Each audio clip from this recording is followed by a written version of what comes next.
my YouTube channel Payal TV.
Hi.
सुनले के बाबा गो जे तोमे बाबा के केंदा को टाकला बुता केंदा को डाकली होए मां भोल को डाकली बेना लावार भेल जे डांडा को टाकला बाबा ने सुनो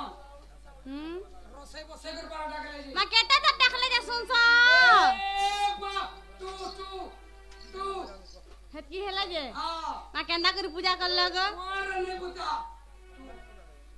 केंदा हेला जे हां खो रत के जीवार पड़वा पूछुगे जी बार टाकले जी बाबा सी जानत की हां हे मोर कालिया हे नीला चलिया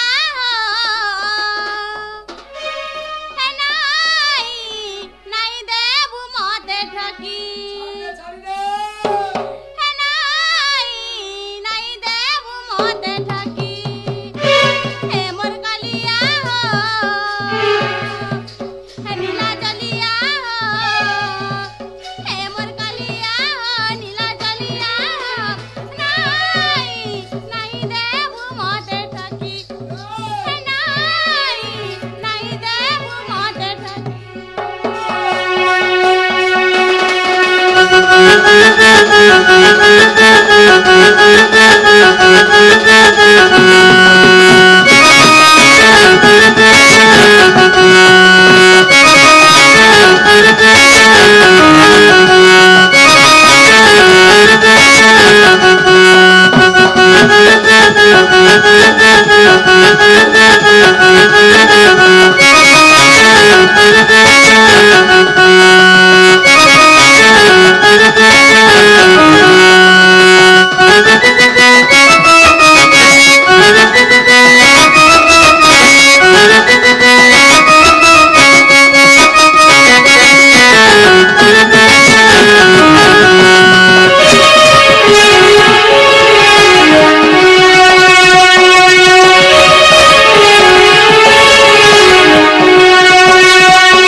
चका चका कोई देखला दिनु मानु नाई हुए भूली हमरा भाट के खामे बाली केड़े आशा करिथिली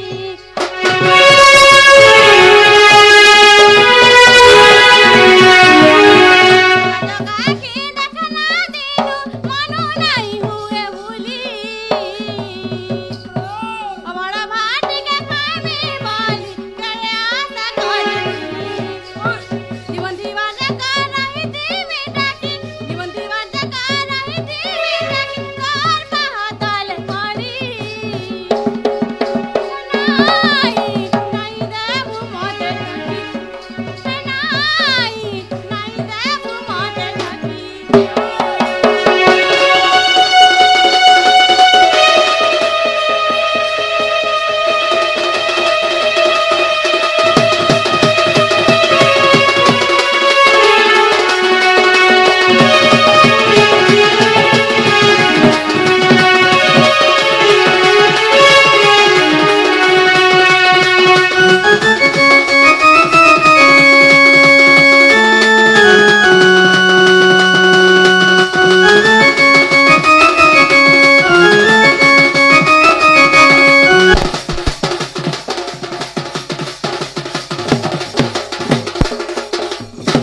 नागो मामू